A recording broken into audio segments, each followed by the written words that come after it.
Okay, everybody, we are going to get started here. So the plan this evening is we're going to wrap up ideas from chapter 6. We've got two sets of topics here at the bottom. We're looking at many electron atoms. That means how does our picture change as soon as we have more than one electron? And we want to look at the resulting electron configurations and connect that to the periodic table. So we're going to be looking at a few ideas here at the end, and I'm going to be connecting it back also, I would say, to the idea of how we have different representations for atomic orbitals. The class tonight, people are making really good contributions within perusal on it.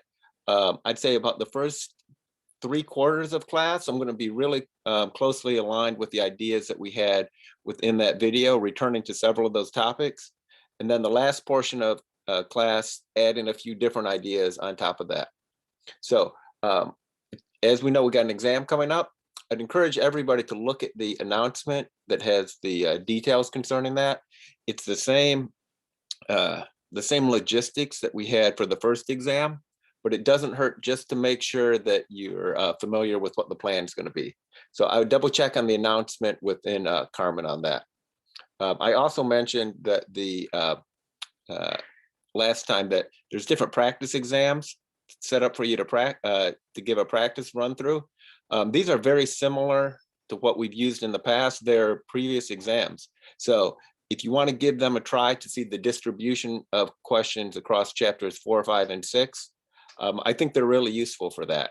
It'll give you a good sense of time. It'll give you a good sense of how many calculations to expect, how many different definitions, stuff like that. So I would give that a try. In general, I'd say that this exam's probably a little over 30 questions. I'd say it's about 10 questions or so for every chapter. The practice exams within that, you get credit for giving them a try. You don't get, there's no penalty for missing questions within the system. I've looked already, and some people have begun working on the practice exams, which I think is great. This was when I looked, I guess it was yesterday, when some students were first getting started working on it. I think I can use that to help support your understanding, but I need some more data. I need more people to have given the practice exams a try. So help me out on this. I think I can use the class performance data that I see within the practice exams, and I think I can use that to probably support your understanding for some of the more difficult topics. I mean, we don't have another class period after today, but I could make a video that I could place within perusal on that. So help me out on that. Do you think that would be a resource that you would use? And what I would do, I'd be looking to see what kinds of questions students are having difficulty with in probably the first or second practice exam, and then try to have that be something that I could place within perusal.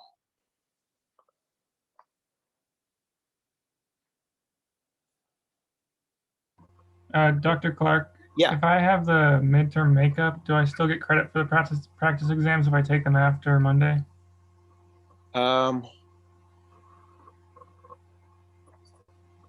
I think you probably will. I think that I don't think there's a deadline within that. I mean, it's more just if folks are participating, giving it a try. Okay. And the main reason I have that is that increases people's completion rate, and I think that helps them. Okay. Okay, so as these have come in, looks like there's a sizable portion of the class that think that that would be a useful resource. About half the class is saying that might be something that they'd be looking to, or 3/4 giving it a 4 or a 5. So as I get more data within the system within that, I'll see if I can use that to put something together. Like I said, it will be probably showing up on Sunday. Now, looking then to the ideas that we're adding that were based on the pre-class video, we saw this idea of what does it mean to have many electron atoms? Many electron atoms means that we have more than one electron.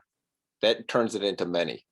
So the kinds of objectives that we have here, we want to consider what the energy levels look like, and we're going to add in this idea of electron spin.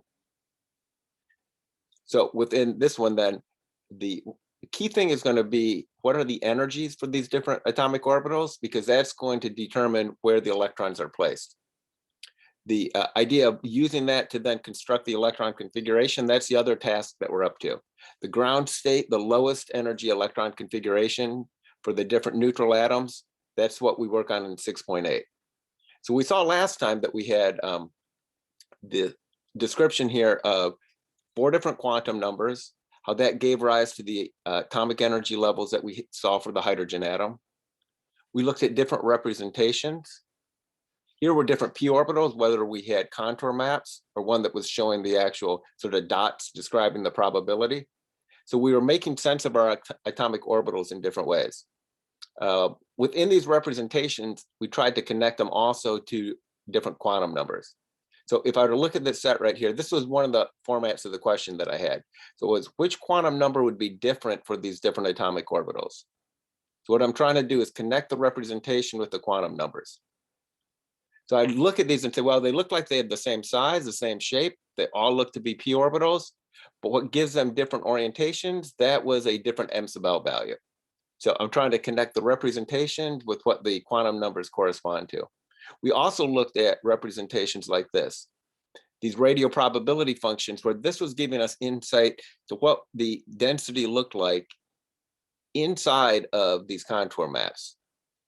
So let me take a second, add some more information to this one. So a learning objective asks you to interpret radio probability function. So what do they mean by interpret? Well, I think that might include identifying, comparing and contrasting, connecting it to other information. That's what I think the authors mean when they say interpret. So if I look within these, let me give you a few features that I would take away from this, how I would interpret it. So when it says distance from the nucleus on the x-axis, it's as if on the left-hand side, that's where the nucleus is. And as we move further out, the peak height tells us the probability of finding the electron in that particular region of space. So I can look at these and I see different things in terms of, let's say, the distance.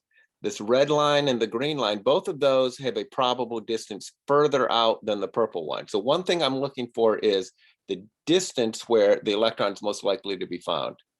I'm also looking to see this idea if there are radio nodes present. Those are values where I see this green line, this internally where it goes right down to 0, and there's no probability of finding the electron there.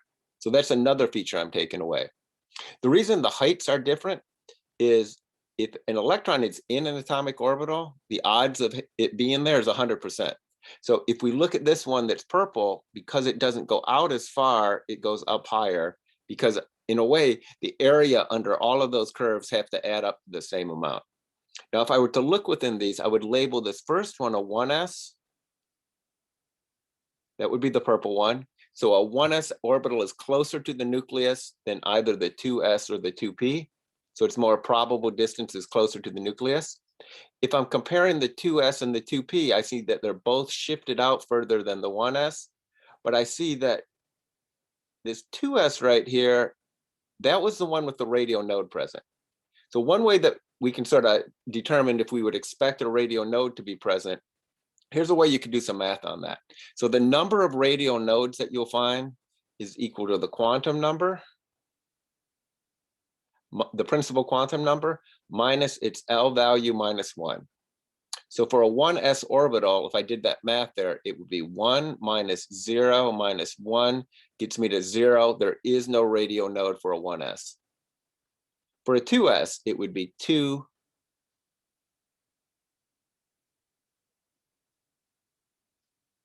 minus 0 minus 1, and that tells me there's a radio node present. For the 2p, it would be 2 minus 1 minus 1 gets me to 0. So this idea of how many radio nodes are present, that's a way that you could quickly calculate it. So if I were to go back, then this would be another sort of feature that I would add that I'm trying to understand when I'm thinking about these atomic orbitals. So the same atomic orbitals here that we're describing for the hydrogen atom, we're now going to see what does it mean to add more electrons so that we can see what does it mean when we go from hydrogen to helium to lithium, when we keep looking at the other neutral atoms, what would be their electron configurations? Where are their electrons found? That's our plan, that's our objective here. So when we add our electrons here, what's going to be our scheme? So we're going to follow a few different guidelines. So the first of all, we're going to put the electrons in the lowest energy levels that are available. We did that when we were looking at the hydrogen atom, right? We put the electron in the 1s. We didn't say, oh, it's going to be lowest energy when it's in a 3p. No, we put it in the lowest energy level. So the Aufbau principle, which is German for building up. I know very little German, but I know this word from this. This building up is we're going to place the electrons in the lowest energy levels and move up from there. Now, if we pause and say, well, what's taking place? What makes something higher or lower energy levels? This goes back to the same thing when we've been talking about potential energy. We have a proton, we have electrons, okay? There's an attraction between those. As they move to a closer distance, the potential energy is going down. That's how we started to look at that in chapter 1. So we have attractions that are taking place between the number of protons there and the number of electrons. However, when we have electrons with other electrons, well, that leads to a repulsion. That's what I mean when I say it's unfavorable. So the same electrostatic interactions that we were looking at in chapter 1 and then in chapter 5 of opposites attract, that's what's giving rise to the different energy levels that we have. Now, I'm pointing this out is that a lot of times once we're at this point in chapter 6, when our task is to think about electron configurations, students often forget that we're also changing the number of protons. The relationship between the number of protons and number of electrons, that's something that we're going to look quite a bit at within chapter 7. Now, when we add our electrons, another guideline is the Pauli exclusion principle. This is saying that every electron in the atom must have a different set of quantum numbers. All 4 numbers can't be the same. This also means that every atomic orbital we have can hold up to 2 electrons. And the reason I say that, it could have, if it's the same atomic orbital, it's got the same n value, L value, m sub L.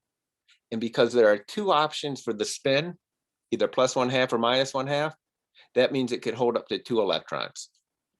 So each of our atomic orbitals, consistent with the Pauli exclusion principle, could have 0, 1, or 2 electrons.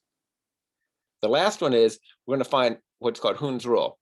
This says that for degenerate orbitals, the lowest energy is one in which the same spin is maximized. A lot of technical terms there. Degenerate orbitals, that means they have the same energy.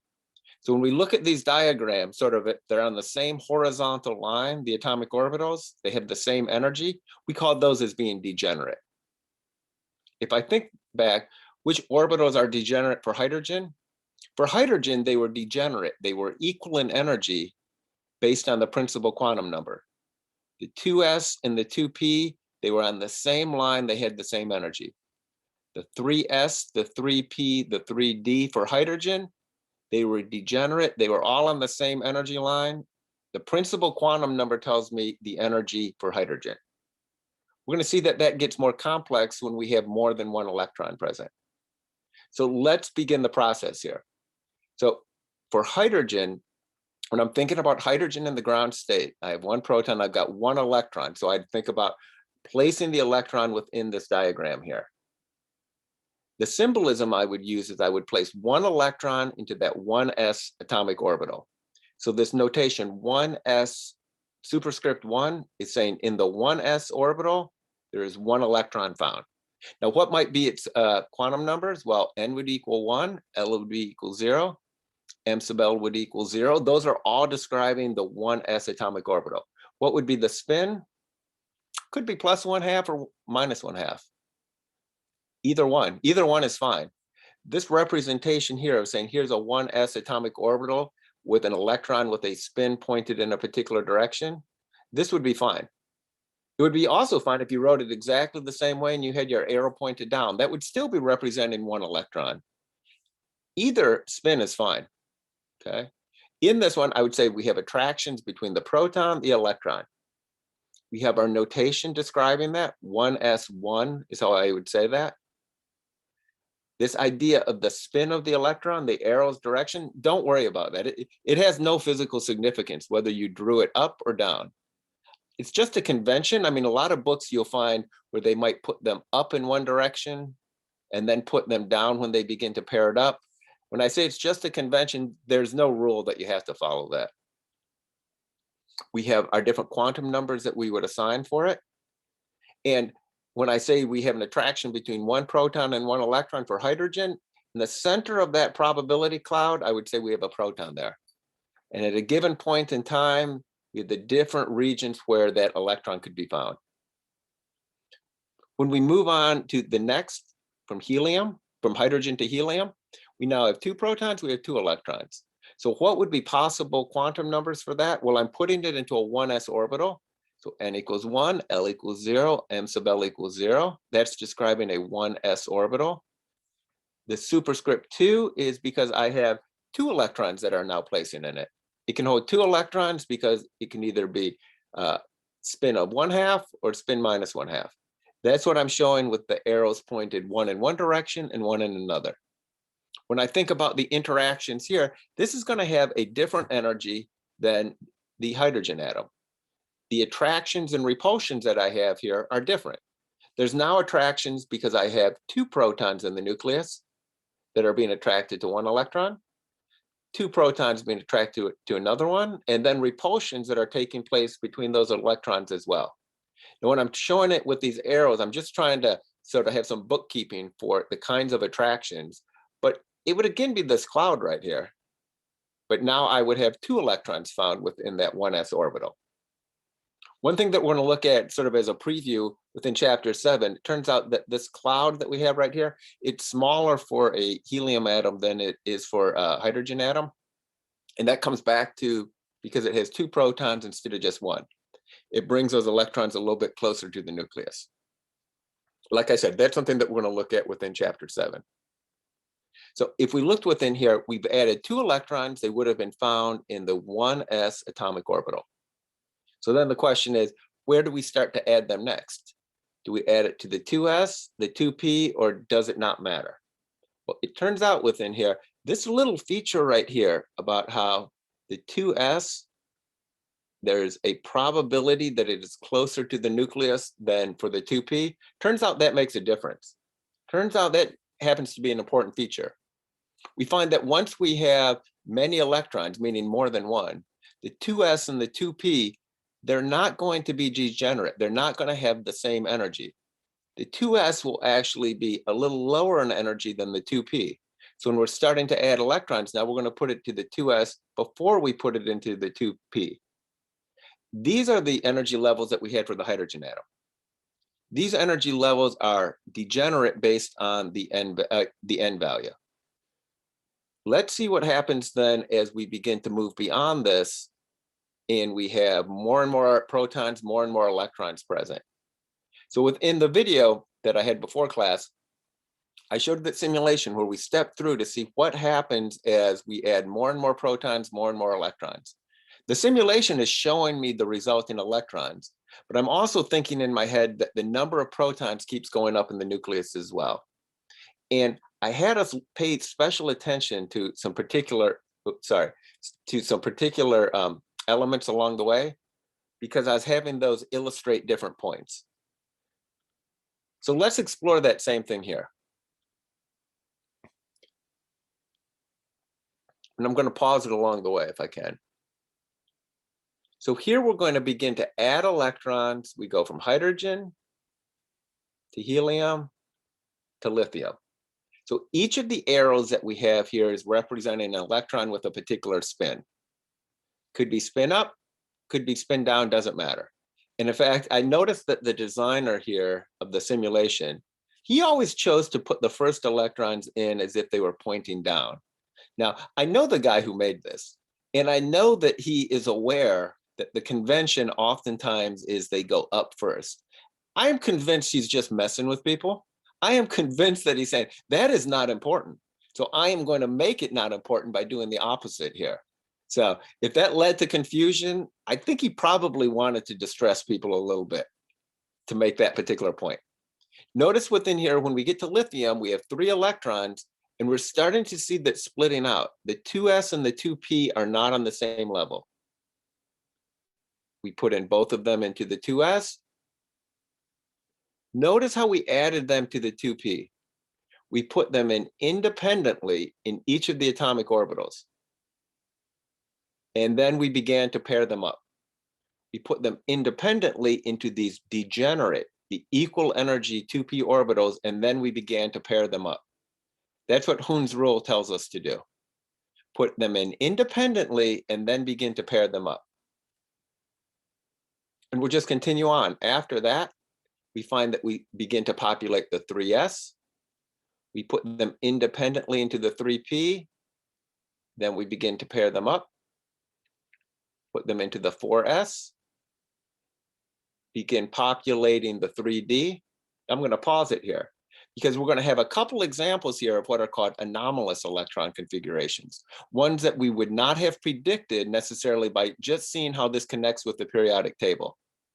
These were mentioned within the pre-class video as far as ones that we want to look for.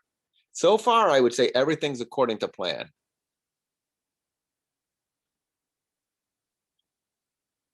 But something seemed to happen differently there.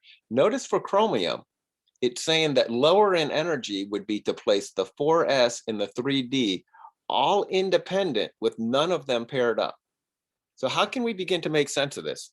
I mean, is it just magic or what happened?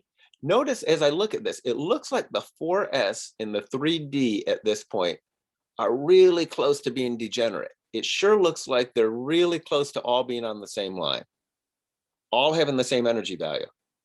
If they're all degenerate, if they're all on the same energy line, Hund's rule would tell me, don't pair them up. Because if you pair them up, you're putting 2 electrons into the same atomic orbital in the same smaller region of space, which would lead to repulsions. It's better to place them independently if the atomic orbitals are degenerate. And that really looks like what I have going down here. That's how I would explain why chromium is different than I would have anticipated. If I move on from there, I'll continue to add. That's another example that I see for copper. So how do I explain this one for copper? Why am I pairing it up into a 3d orbital instead of the 4s? I'm going to explain that by saying, I think the 3d orbital is probably a little bigger than the 4s. I think if I have to put 2 electrons into it, I have a little bit more room in a 3d than in a 4s.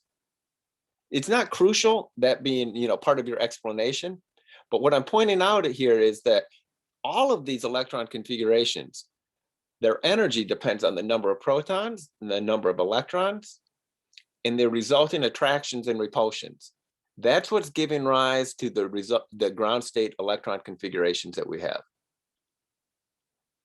So if we look within here, the ones that I draw our attention to with a few of them. So here I show what the electron configuration would be for beryllium. 1s2, 2s2. So beryllium's right here on the periodic table. 1s2, 2s2 tells me I put 2 electrons into the 1s orbital, 2 electrons into the 2s. That's what the superscripts are telling me. And I'm also saying that this can be explained, these different regions, by using the periodic table and recognizing that when we're on this left-hand side, we're filling the s orbitals. And that when we're on this right-hand side, after helium, we're filling the p orbitals. If I go from this next to carbon, I can see that that's 1s2, 2s2, 2p2. Now I'm running that off pretty quickly. Here's carbon on the periodic table. I filled up the 1s, both of those. Then I put 2 into the 2s, and now I've put 2 into the 2p. This idea of being able to look at the periodic table and quickly say, okay, that's 1s2, 2s2, 2p2. That's a skill that I'm going to need you to have. I'm going to need you to be able to quickly look at the periodic table and come up with the electron configuration. That's going to be included a little bit on our next test, but we're going to use that skill for about the next 4 chapters in a row. So this idea of being able to use the periodic table to get the electron configurations quickly, something that you're going to practice, and that's going to be an important one for us. Now, let's recognize that the orbital diagrams, that's this one where it's showing these boxes. They're also, I think, a useful way of communicating whether we have paired or unpaired electrons. When I see this notation, 1s2, 2s2, 2p2, it tells me I've got 2 electrons into the 2p. And now if I look up here into the orbital diagram, I see that they're both unpaired because I had 3 different atomic orbitals and I've put 2 of them in that are unpaired. These orbital diagrams are a useful way of giving me additional information, which are whether the electrons are paired up or not. Are they unpaired because they're in different atomic orbitals, or paired up because they're in the same one? Turns out that's going to affect the properties of the atoms later on. What I'm trying to illustrate within these next groups, so with neon here, I've moved all the way across that second row. 1s2, 2s2, 2p6. I've completely filled that up. And then from there, if I go over to sodium, which is over here, I am now starting once again. I'm starting once again in an s orbital.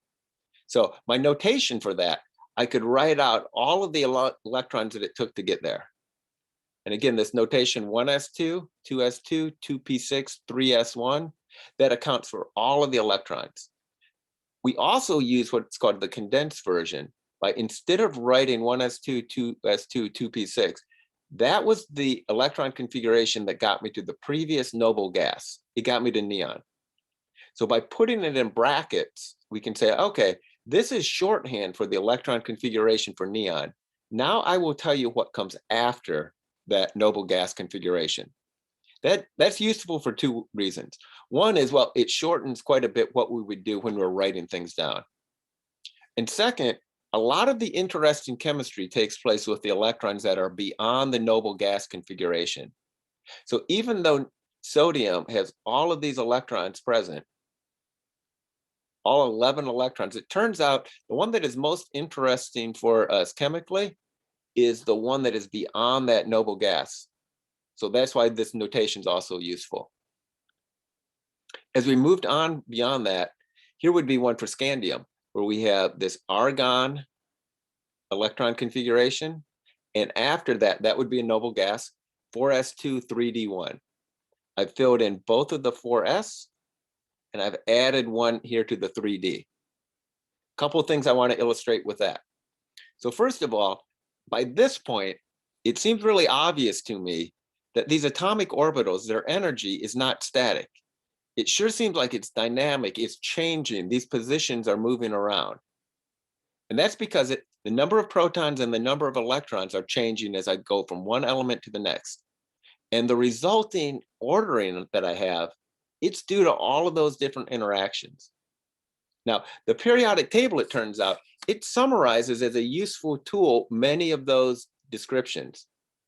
Although, I find it sort of remarkable that the periodic table, it's useful so many times because my situation is getting more and more complex with more protons, electrons, and resulting interactions.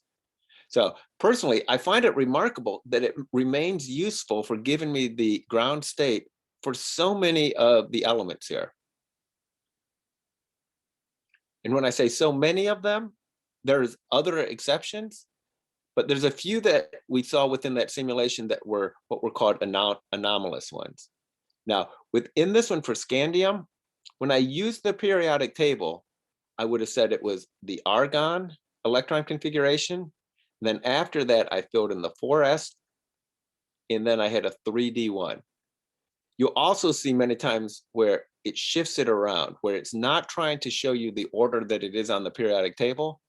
It's trying to put it in order based on the principal quantum number, with 3 coming before 4. So this electron configuration does not always match up exactly the sequence that we added it to the periodic table. I mean, the same electrons are being described there, but I've seen both of these notations being used. When we get to the vanadium within here, we have filled in we've got the argon core, the argon noble gas, we have 4s2, and now we're beginning to fill in the 3d after that. When we're using this periodic table to try to keep track of the electrons in the different regions, one thing we want to be careful of, notice how the 4s region comes before the 3d as we're filling it in. When we get to chromium, that was an example of an anomalous electron configuration. It was a little different than what the periodic table might have predicted. And we saw that that was an example, And the way I explained it within that, why it was anomalous, why it was a little different than I might have predicted, is because I was seeing the 4s and the 3d were really close to being degenerate. And it was actually lower in energy if they were all unpaired versus pairing them up in the 4s. When we go on, another example of an anomalous one is copper. That's another one that I'd like you to be aware of. I just grabbed this one as another example. This would be another one that would be anomalous. I'm not asking you to memorize this one for niobium. As you get more and more protons and electrons present, as you get further down the periodic table, there's quite a few anomalous ones. But the periodic table works quite well for the ones that are earlier that we're going to want to be able to write the electron configuration for. When I say let's remember chromium and copper, let's remember those as having these anomalous, the different electron configurations. So this right here, a periodic table with this information on it. And by this information, I mean the different regions where we have, we're filling s orbitals, the regions where we're filling p orbitals, our transition metals where we're filling d orbitals, or the ones at the bottom where we're filling f, as well as the quantum numbers that go with it. I think this is a really helpful resource, okay? I saw within perusal people asking questions, would a provided periodic table look like this on the exam? It will not. The periodic table you'll have on the exam looks exactly the same as the one for you that was provided for the first exam, but you can definitely make an image like this. You can definitely take a screenshot. You can definitely have this as a resource that you use. I think probably 2 weeks from now, you're going to be really familiar with this because we're going to keep using it. But if this is something that you want to have as a representation that you refer back to, no problem at all with that. And I mentioned as far as where do we want to be able to use it? Well, we saw that it's really helpful all the way up through going from the 4s to the 3d to the 4p, filling in that whole group right there and everything that came before it. Periodic table does a great job for that. We only had 2 anomalous ones, 2 that weren't always consistent with what we would have predicted. But for the most part, it's a really good resource for us. Now, what would you do if you needed to find in the electron configuration for ones that go beyond that? So let's say we wanted to figure out, well, what would be the electron configuration here for cerium? How does that fit in?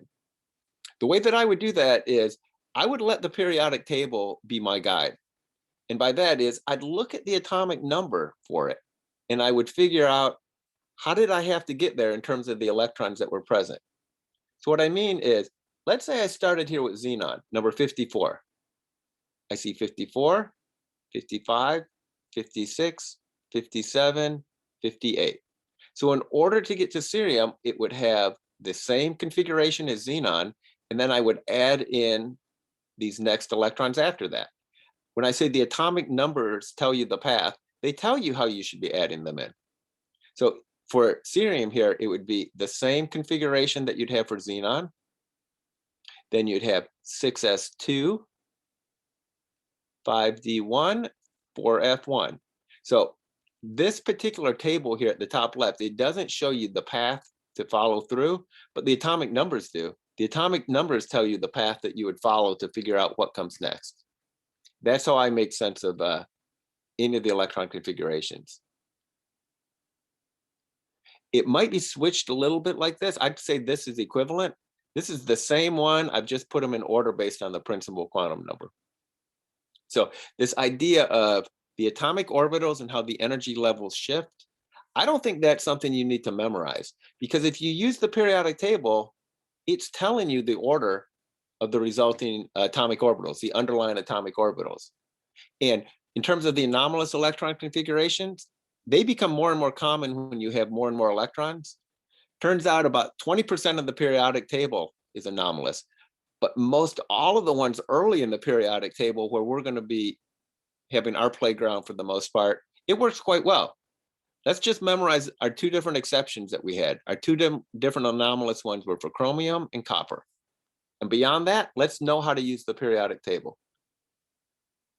So within here, in 6.7, this idea of comparing, thinking about many electron atoms, when it says compare the energy levels of the atomic orbitals in the many electron to those in hydrogen, one thing that we definitely saw was how they changed in value when we had more and more electrons present. It wasn't simply the principal quantum number telling me which energy levels were degenerate. I had to account both for the principal quantum number n and also then the L value. And this idea of including the idea of electron spin, that was related, I'd say, to the Pauli exclusion principle. That was related to how we were putting 2 electrons into each atomic orbital. And this idea here in 6.8 determined the expected ground state electron configuration and use various representations. When it says use various representations, it's saying you might use that notation, 1s2, 2s2, 2p4, or it might be in one of those orbital diagrams, the ones with the boxes where we're putting in the arrows. That's what it means when it says use various representations. This is a learning objective where it says draw an energy level diagram for the orbitals in our many electron ones and connect it to the ideas of the Pauli exclusion principle and Hund's rule. So let's practice this a little bit, okay? So here's a periodic table for us. Let's practice putting together and constructing electron configurations. Now, within our analysis here, I've seen questions that are explicitly about the Pauli exclusion principle and Hund's rule. And when I say explicitly about, it's asking, is Hund's rule being followed? Is the Pauli exclusion principle being followed? So it's not simply coming up with the right electron configuration, it's connecting it to these features. So take a second, I show 4 different options down here, 4 different ways of seeing the energy, the atomic orbitals. So for each of these, let's think, is this accurately portraying what the ground state would be? Which element would it be? And if it's not the ground state, well, what's wrong with it? So this idea of identifying what's wrong. So let me show you what I'm thinking about within this one. So let's evaluate each of these. So if I look at this first one right here, I think that corresponds to boron because see, I see a total of 5 electrons and that's number 5. Is this okay? Is this allowed? It is allowed. I don't see any violation of Hund's rule or the Pauli exclusion principle. Does not matter that this is pointed down. I'm not going to stress about that. I think this one's completely fine to represent boron. How about this one below it? Completely fine or not? If I look at that one, I think I have an error there. I think it's trying to represent carbon, but it's putting 2 electrons with the same spin in the same atomic orbital. That's a violation of the Pauli exclusion principle. This is putting 2 electrons in the same atomic orbital with the same spin. That means they don't have, they have all 4 quantum numbers the same. You can't do that. How about this one over here? Would this be the ground state? I think it is not the ground state because it's not consistent with the Aufbau principle.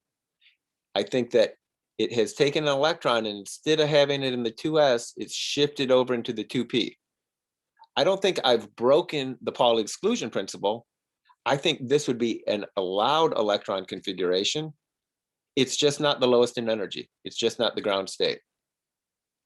Similarly, this last one right here, I think it's again a representation for carbon, but it's not consistent with Hund's rule. I see with the spins that I've added, they're in different atomic orbitals, which is good, but the spins are not aligned. That was our violation of Hund's rule.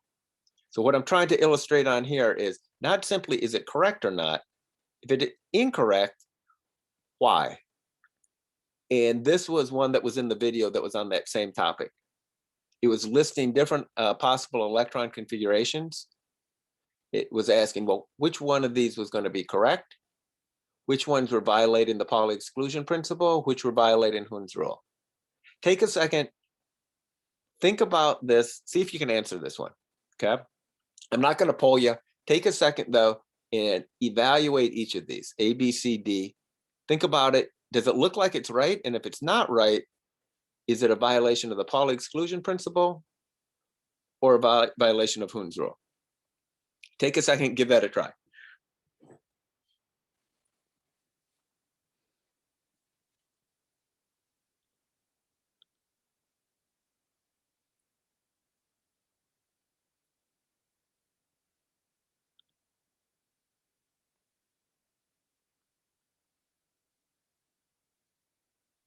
So let me share my work on this one. So as far as what seems incorrect, this first one I would say A is incorrect with Hund's rule. It looks like we're pairing up electrons in this orbital before placing them all independently, all pointed in the same direction. So that's a violation of Hund's rule. B, that looks fine. I think that's the correct representation. C, I think is incorrect because it has two electrons pointed in the same direction, having the same spin in the same atomic orbital. Pauli says you can never have that happen. The final one right here, it's looking pretty good, but they're not all having the same spins pointed in the same direction. So that's a violation of Hund's rule. When I'm putting out discussing these different rules and stuff, the one that you can never break, nature will never violate the Pauli exclusion principle. That's impossible. It's impossible, capital I, impossible. It's not describing any possible way that you can place the electrons. You can never violate the Pauli exclusion principle. Hund's rule, do you ever have it where they're just pointed in different directions like this? Yeah, you have that all the time. That's just not the ground state electron configuration. It's just not the one that's lowest in energy. Now, within here, we have our periodic table once again. We're thinking about the different regions where we would find s orbitals, p orbitals, and the like. Let's see if we can now apply it here, okay? So what I'd like you to do is take a second, see if you can come up with the electron configuration for each of these. For each of these, I see sodium right here on the periodic table. I see sulfur. I see manganese here amongst the transition metals, and I see zinc at the end. This question, it says, how many unpaired electrons are there? That's a really common way that I've seen these questions asked. Because in order to answer this, you first have to think, well, what is the electron configuration? Now let me tell you something about it. I'll tell you how many unpaired electrons there are. So in order to answer these, I think we first have to come up with the electron configuration and then think about how many unpaired electrons we would have. So I'm going to give you a couple minutes on that, okay? See if you can use the periodic table as listed here, or the earlier ones that I've referenced. See if you can come up with an electron configuration. If it's me, I'd be writing the condensed version. I'd be writing the previous noble gas and then what comes after that. Give that a try and then I'll share my work. And when you have your electron configurations, see if you can figure out how many unpaired electrons you'd have.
So I think as I'm looking at this one, then in order to answer this one, this is using the periodic table.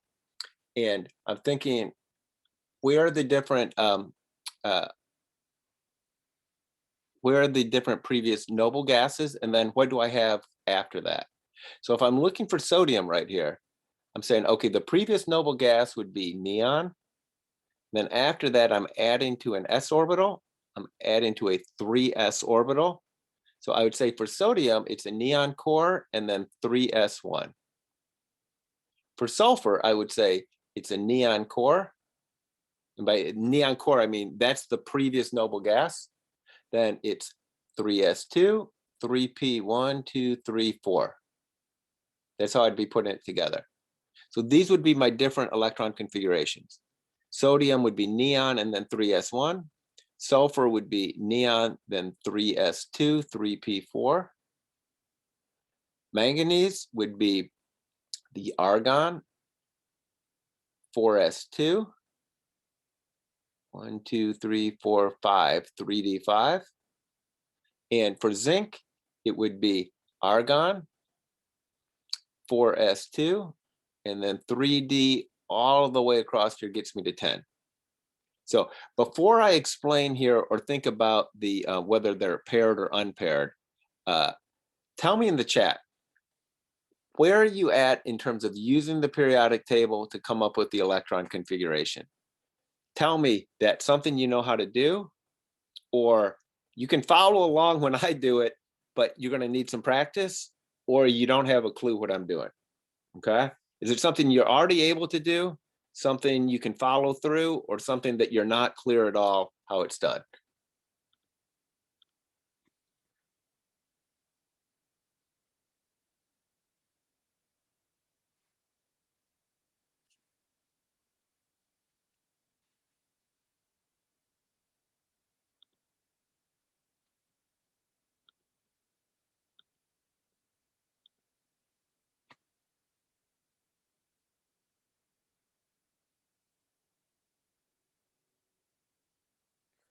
I'd say if I were to generalize what I'm seeing within that is most people have the plan and feel like some more practice would help, and say that the periodic table is a useful resource. And I think that that's exactly a good spot to be, exactly a good spot. Okay. The descriptions that I have right here, the notation that I'm describing, I listed this being consistent with how I would have filled it using the periodic table. I think within mastering, it has you switch it so this region right here has a smaller principal quantum number. So I think within mastering, when it asks you to report it, it would like to see the 3D before the 4S. But in either case, we know what's going to be present within that. Now, as far as the unpaired electrons, I need to think about this back to how many I've actually populated. Meaning that when I have a 3s, I put one electron into that, and it's unpaired at that point. For sulfur, I think I've got, even though I have 4, I have 2 that are unpaired, because think through with me. We've got a total of 3 boxes there, the 3p orbitals. I put in 1, 2, 3, and then I start to pair them up again. So after I've added 4, I see 2 of them in the same box, and 2 of them that are in their own boxes. So for sulfur, I think that leads to 2 unpaired electrons. For manganese here, I had a total of 5 boxes that I was adding for the 3D electrons. I put in 1 in each of the boxes, and I haven't begun pairing any of them up. And when I get to zinc right here, I think I've completely filled up for argon, completely filled up the 4s, and then completely filled up all of the d orbitals that were available. So that skill right here of being able to get the ground state electron configuration and determine whether I have paired or unpaired electrons. Let me send you a polling question on that one. I'm curious. Which of these within the set, if you were trying to determine the number of unpaired electrons, do you think would be the most difficult? Or would you say they're all about the same and very difficult, or are all about the same and pretty easy to do?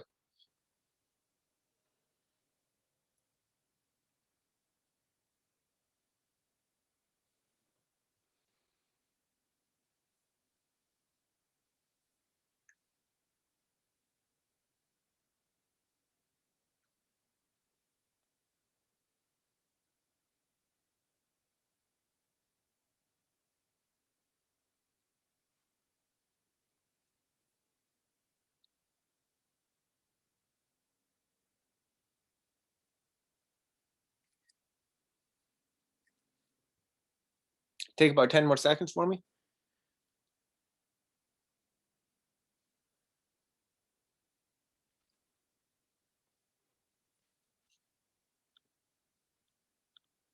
So in terms of your analysis, I'd agree with you. Okay, I'd agree with you because I think sodium would be the easiest for someone to see. Because when you see this 3s1, I think it's pretty, we'd have a pretty good chance to say, oh, that s orbital could hold 2 electrons. I only have 1 of them present. And I agree with you that it becomes a little bit more complicated. We got to think about a little bit more when we see this notation like 3p4 or 3d5. When I have those, I might write out the orbital diagram. I might draw the boxes that I'm filling in, just so I'm sure that I'm doing my bookkeeping right on that part. Another thing that I've seen, another way I've seen the question asked within this would be something like this. What are the allowed quantum numbers for the highest energy electron of sulfur in the ground state? Now, this seems like it has a lot of jargon here. Let me talk it through. So it's saying, if you have sulfur in the ground state, if you have this electron configuration for sulfur, what would be the highest energy electron? Well, the highest energy electron would be one of these 3p4 electrons. What would be quantum numbers that could potentially have? That's what this question is asking. What are the allowed quantum numbers for the highest energy electron of sulfur in the ground state? I've seen it phrased this way on tests. So what would be possible quantum numbers that electron could have? Well, I know n would have to equal 3. L would have to equal 1 because it's a p orbital. What would be possible m sub L values? Well, if L equals 1, the possible values would be 1, 0, or -1. I don't know which one it is, but I know those would be possible values for it. And the spin could either be plus or minus 1/2. So I know this idea of, tell me about quantum numbers. Are they allowed? Are they applicable? I've seen it with this format many times on tests. Where, what are the allowed quantum numbers for the highest energy of an electron of so-and-so in the ground state? The way you'd answer that, you'd first write what the electron configuration is, which is the ground state one. And then it's asking about the energy for the electron that's highest in energy. So what I'd like to do now, I want to revisit some of the learning objectives that we had in this chapter. This won't be a complete review. I want to revisit, though, a couple of the learning objectives and tell you what to look out for. And then as time allows, I want to use this to apply it for some questions that I saw within the practice exam and get your input on those.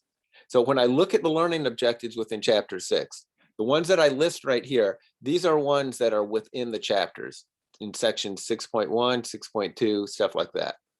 I also find that there's learning objectives at the end of the chapter. They're worded sometimes just a little bit differently.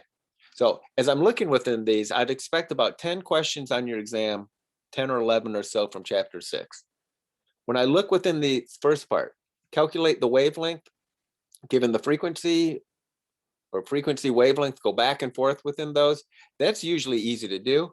Students do well with that. And when I say it's not usually a standalone question, a lot of times it's bundled together with this next one, being able to calculate the energy given the frequency or the wavelength. So we need to be fluent. We need to be able to use both of these expressions. C equals lambda nu to go back and forth between the speed, the wavelength, and the frequency, with the speed typically being the constant, the speed of light, and E equals h nu. And also sometimes I've seen calculations involving kilojoules per mole for that energy. So as far as something to practice calculation-wise, that's definitely a set. This idea of being able to explain what photons are, that goes back to the experiments of Planck and Einstein, the theoretical work of Planck and Einstein. So that's what we saw when we were looking at black body radiation, and especially when we were looking at Einstein's interpretation of the photoelectric effect. That's where we were looking at the phenomena of photons causing electrons to be ejected from the metal surface. This idea here of explaining the line spectra, that was part of Bohr's model. That was something, when we were looking at different features of the Bohr's model, that's where those ideas connect. When I move on within other parts of the chapter, these are ones that I show here on the left-hand side that are internal to the chapter, and then here's the ones that are at the end. Again, they're similar, but the wording is a little bit different. If I were you as a learner, I'd be double checking both of them. Couple things to point out within this, where it says calculate the wavelength of a moving object. I showed a couple examples on that. When it says calculate the wavelength of a moving object, it's talking about the de Broglie wavelength. The de Broglie wavelength, where the wavelength was equal to Planck's constant over the momentum. This was the one where I pointed out that it's going to be useful to have the wavelength in meters, the velocity in meters per second, and the mass in kilograms, because that then allowed Planck's constant to be in units involving kilograms, meters squared per second. That was when I showed one or two examples in class. You might want to double back to that part. This idea of being able to interpret the radio probability functions, that was something that I tried to practice a little bit tonight. Many times this is, it helps if we can identify and make sense of the number of radio nodes that are present. Because within that expression, the number of radio nodes is equal to n minus L minus 1. That really narrows down the choices that we have or what we're trying to decide. This idea of relating the quantum numbers to the type of the orbitals and recognizing different shapes, we practiced that a couple of times. You're not going to be asked to draw an atomic orbital, but given the image, we want to be able to interpret it. Is it a S, P, or D orbital? What would be possible quantum numbers that go with it? That's how the questions many times are asked. And within the last group here, these again, learning objectives and how they fit together. This idea right here, this is one that we practiced tonight. It's not simply coming up with the ground state electron configuration. There's also questions I've seen that are explicitly asking about, is this consistent with the Pauli exclusion principle or not? Is this consistent with Hund's rule or not? So now what I have right here, and I'm glad we got some time so we can take these up a little bit. What I've done is I've looked at some of the questions that were on the first practice test pertaining to chapter 6. And these are sort of in random order. They don't match up exactly what we covered sequence-wise within the book, which is, I think, a good thing. So what I'd like us to do within here, I'm going to share several of these questions, and what I want you to evaluate, I'm not looking for your answer. What I'm looking for you to evaluate is, do you have a plan? Do you know how to answer this?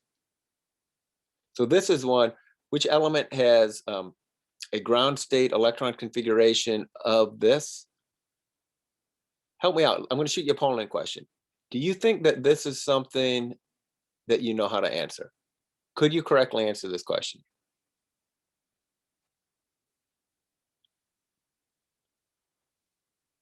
Remember, you'd have a periodic table that you could consult.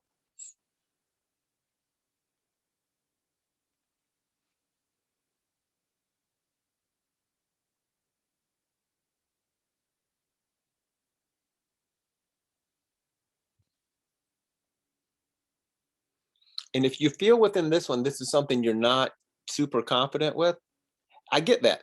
This is just something that I introduced this evening that we just began working out today. So if you feel like this is not a super strength of yours, that's fine. Okay, I think it's something that you'll be able to build up to. Overall, it looks like folks are probably trending more 4 or 5, that they think this is something they'd be able to answer. Let me share you within this one. This is how I would probably answer it. I would look at this and say, okay, they're talking about something that comes after krypton. Here's krypton on the periodic table. After that, I've added to the 5s and I've added to the 4d that comes after. I could probably simply say, okay, krypton has 36 electrons. Oops, sorry about that. 36 electrons. I've added a total of 6 after that. So which element has 42 electrons? Because it's telling me right here, krypton plus 6 more electrons, that gets to 42. 42 on the periodic table, that's molybdenum. That's how I would end up answering this one.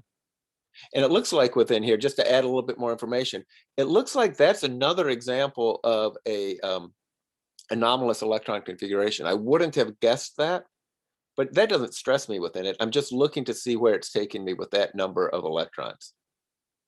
Here's another one. So this one would be a topic that would be earlier in the chapter.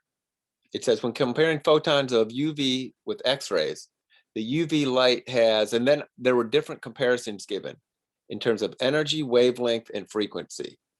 So within this one, I'm curious, do you think you can do comparisons for the different regions of the electromagnetic spectrum involving things like wavelength, frequency, energy? Help me out on that. Would you say within that, is that something you know how to do or not? Would you be able to correctly answer a question looking at these relationships?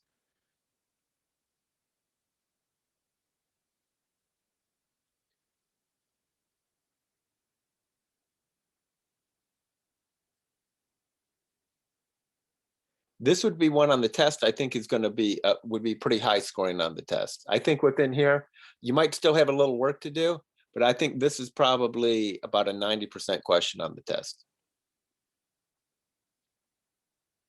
I think students are going to be pretty skilled at being able to put the different regions of the electromagnetic spectrum in order in terms of wavelength, frequency, and energy, and be able to make comparisons like this.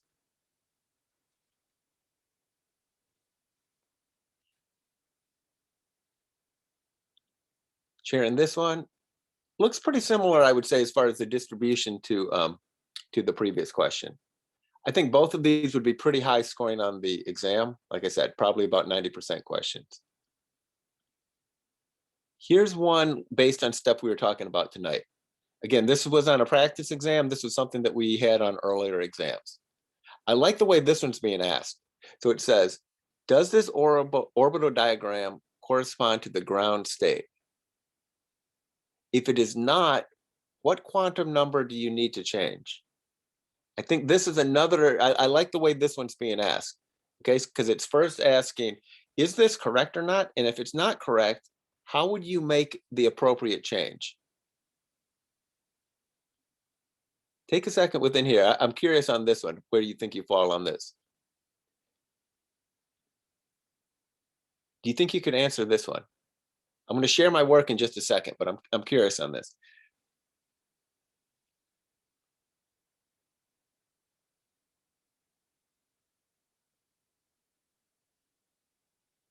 And if you don't feel super confident within this one, this is again in the category of this is something we just saw tonight and we're just working on today. So I think that if it seems new to you, I think it's still something you can master, but it's new to you. You're still working on learning it.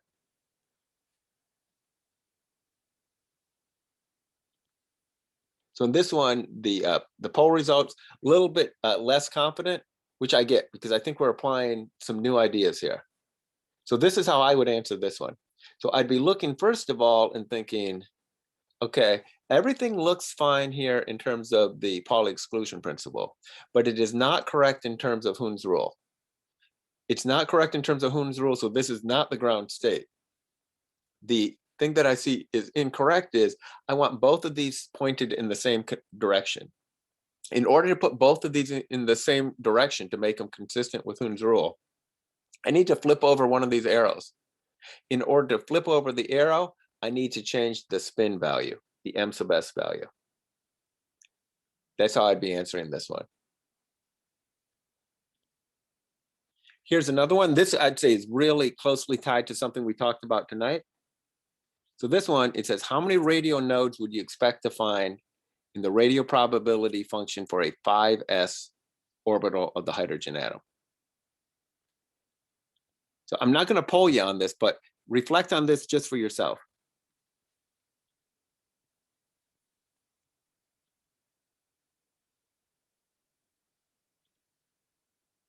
Would you be able to answer this?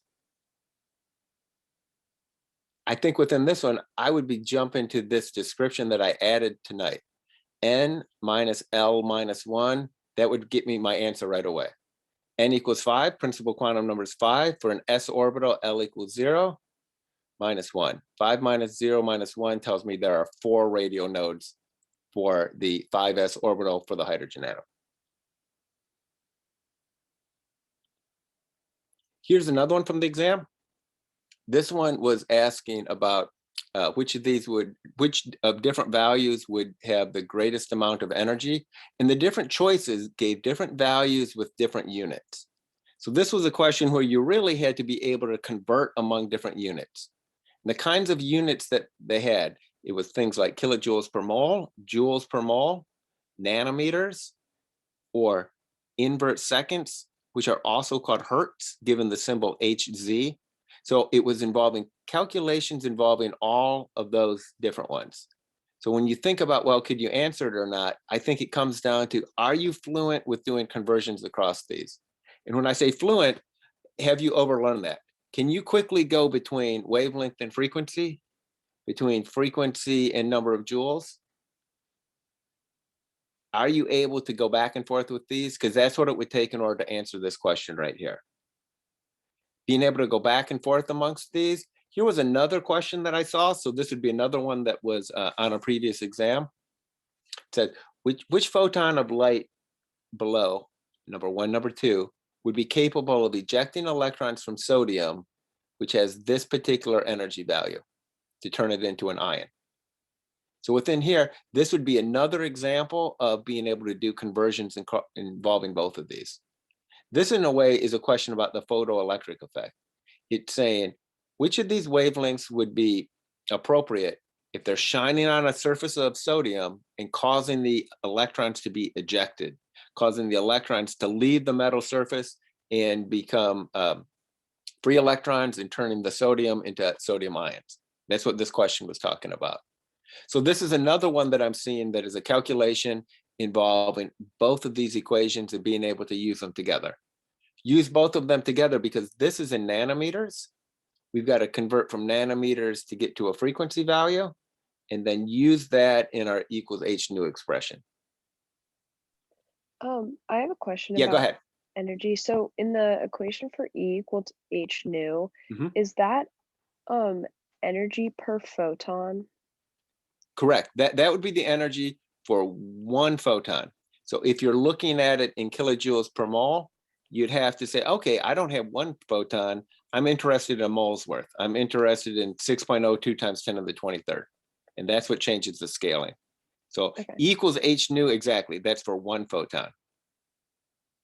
Okay, thank you. Yep. Here's another question that I saw in there. I think this would be pretty high scoring on the test. So this one says, in a hydrogen atom, which transition will lead to the emission of light with the shortest of wavelengths? So take a second within here. I want you to mentally think about this one. Do you think you'd be able to answer it? I showed the correct answer there in green. I think within this one, it's not so much do you know the concept as are you being careful with your analysis? The key things that I'm looking for here for a hydrogen atom, I know that the energy levels converge, and then in a way, it's my reading comprehension. I got to be careful and say, okay, it's talking about the emission. So it's going from a higher initial value to a lower, because that's what's going to cause a photon to be emitted. And second, shortest wavelength, I have to pause for a second and say, okay, what is the relationship between wavelength, frequency, and energy?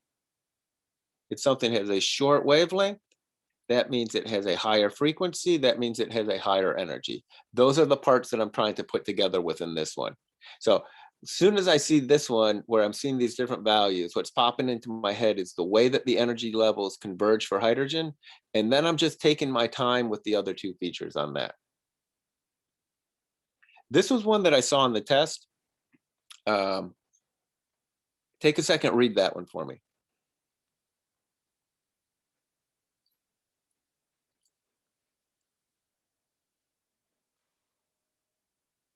Now within this one, I'm going to send you a polling question. I'm curious. So if you saw this one on the test, it's describing transition between n equals 1 and n equals 5. It's giving you this equation and asking about the wavelength. I'm curious within this one, what would you do if you saw this on a test? Would you think, okay, I've got a plan, I'm going to solve it? Would you say, well, I think I can figure it out, I'm going to start working on it? Or would you say, I know that I don't know how to do it, I'm going to move on? What would you do?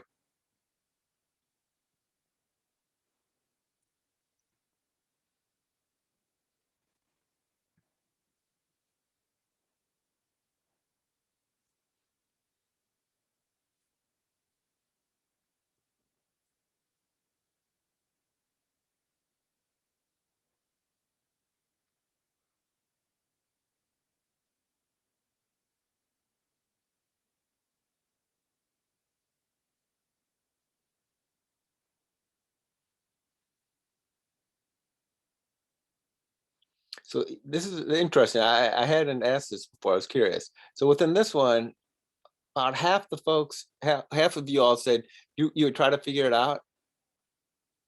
20% are saying I'm just going to move on, and 15% say, no, I think I have a plan. I know I'd be able to solve it. There's no right answer within this one. This question, this is not something I've had us practice in class. This would be an example on the test of, you know, how there's usually a couple questions where you're being asked to try something that might be a little bit new, try to figure out something. You know, typically on our test, we might have 2 or 3 questions like that. I would put this question in that category. If you have a question where it's something that you haven't seen or practiced before, you know, if it's me, there's nothing wrong with option 3 here. You know, there's nothing wrong with saying, okay, this is entirely novel. I've never seen this before. I want to make sure I do well on other questions. I'm not going to spend that much time on this one. There's nothing wrong with choosing option 3. Knowing that you don't know how to do it, that's also a skill. Okay, this is how I would end up solving this one. What comes to mind is these would be the energy levels, and I've got an equation, so I can actually put an energy value on these. Notice that that scale, this is the same ordering that we've been looking at when we've been talking about potential energy.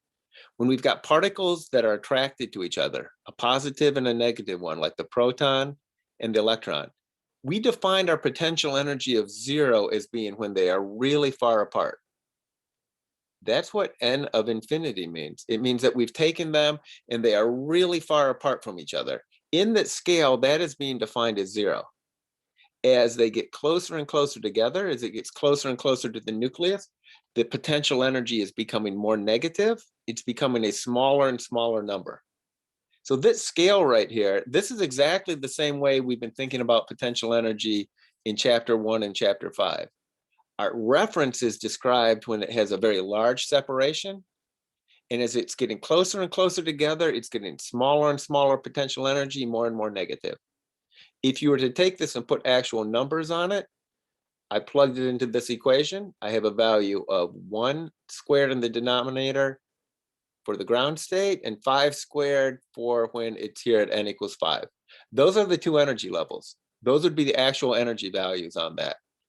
And then I just did the corresponding math between that. I figured out what the difference was between those energy values, because that's what it's asking for. I converted that into the frequency, and I converted that into the wavelength. So this would be the wavelength of the photon it takes to have a transition between n equals 1 and n equals 5. Now, within this one, this would be my work. This would be my plan. Within this one, I come back to, there's nothing wrong if you say, yeah, I don't really have a good plan. I don't want to keep messing with this and not sure that I can get it right. This would be my plan. And I'm also bringing this up because I doubt you'll have a question like this on the test. This would be, again, in that category of the 1 or 2 on the test that they're asking you to try something new to see if you can figure it out. This would be one, though, that I think would be high scoring, back to something that we'd be expecting you to know how to do. So this one, it says, which orbital is shown below? Take a second, pause, and think about this for me. As I look at that, I'm definitely thinking that is a p orbital that I'm recognizing. And I'm seeing that it's along the z-axis. That's what gives the notation for the type of p orbital we're talking about. So we have 3 different orientations, px, py, pz. This would be a pz orbital that we're being asked to recognize. Here's the last one I'm going to share with you. Okay, so it says for this image here, for this orbital, what would be the smallest value that would be possible for m sub l? Take a second, think about this one, okay? And I'd say think about it a little bit more deeply instead of can you answer it, try to answer it, okay? See if you can come up with this. I'm going to share my thought process in just a second, but try out your own thought process first.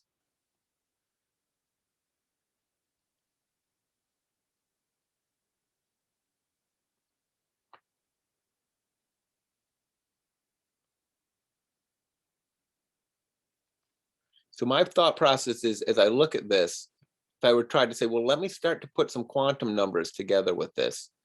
So I'm right away saying, that looks like a d orbital. I'm going to recognize it to be a d orbital. What would be the n value? It's not asking me that, but I know the n value, it must be at least 3, because I don't have d orbitals until n equals 3.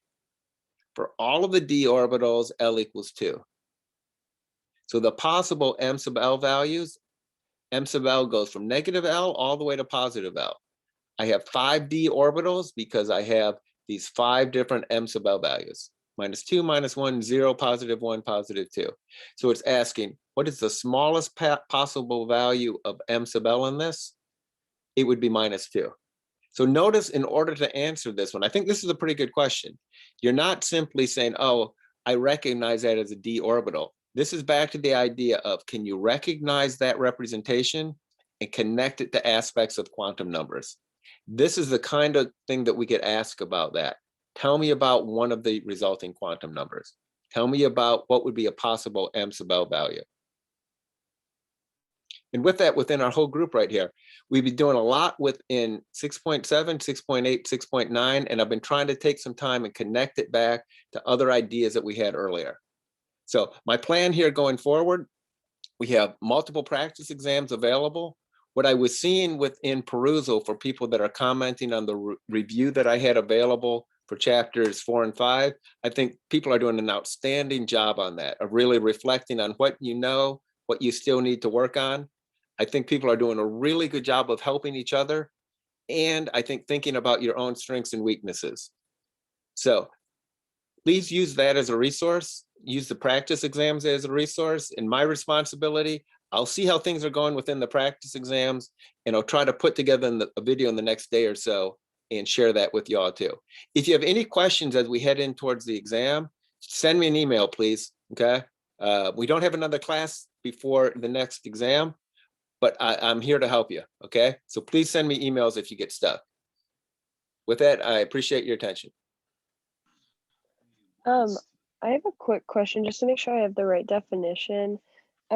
Degenerate just means that two things have the same energy level, right? You got Or it. the same energy. Okay. Yep. Perfect. Thank you. For interpreting radial probability function, so you said there was a significance to like the small bump at the beginning that shows that the 2s orbital has a lower energy than the 3p or 2p. Yeah, right? you know, when I see those two representations, I see that the 2s and the 2p, they're not identical. I see that the 2s has is a little bit if I double back, it has that region a little bit closer to the nucleus. I also see that the larger, if you want to say the larger bump between the two of them, it looks like the 2p is actually a little bit closer in this region right here. So if you just showed me those two, that red line and the green line, and you said which one's lower in energy because the electrons are more likely closer to the nucleus, I wouldn't know. They look different for different reasons, you know? But I know that when I'm actually then filling up the atomic orbitals, I know I fill the 2s before the 2p. So that's another way of saying it has to be lower in energy. And so I'm sort of then explaining it based on this feature right here. That must be something that's important because I know the 2s gets filled before the 2p. Okay, and so if we're given a radial probability function graph, should we be able to label, like, if they just give it with no labels for the orbitals, should we be able to label them? Good question. It's not the case of you have to like memorize different distance values. The way that I've seen this asked on a test, I might see something where I've seen them like this before, where let's say you had these three shown here and it identified the red one as the 2p and it asked you to then label the other two, something like that. So you could use one of them as sort of having context and then seeing how the other ones are related to that.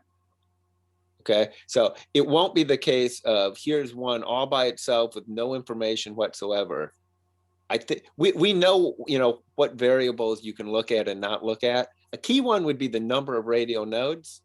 And then, the feature here, if I were to look at these, I see that the 1s is closer to the nucleus than the other two.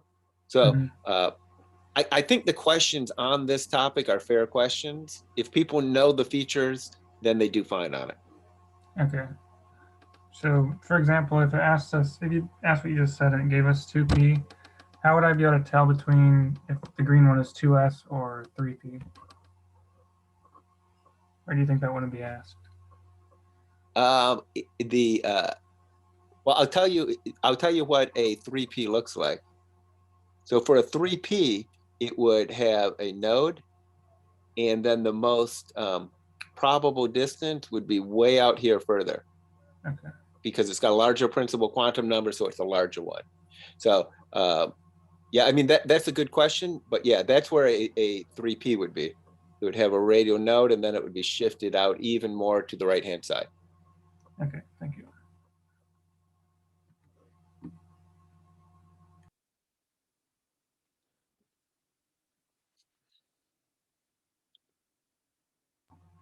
Okay, if so, for the final example problem with the d orbital picture, we don't need to know like if m sub l like -1 corresponds to a certain axis or anything like that. Correct, and they don't. It's not like that. There's a particular that notation doesn't match up with like the other representations.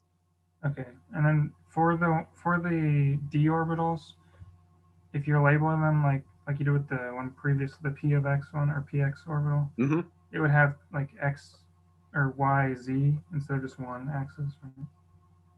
For the d orbitals? Yeah. Yeah. So for the d orbitals, if you look within the notation on that, they generally tell you the plane that those lobes are placed in. That's what that notation means. I sort of doubt that would be one that we would ask, but that's what that particular notation means. Okay, and then for the one that you said was like a new it would be one of the ones that would be just a completely new concept. Yeah. I just want to know, I didn't really catch the explanation. Is it that you would calculate the energy for the n equals 5 and then also the energy for n equals 1 and subtract them to get the energy change? You got it. Yep. So I calculated each of the energy values using the equation. The change in energy, the delta, I just took the difference between those. Okay. Because that would be between these two. All right. Thank you.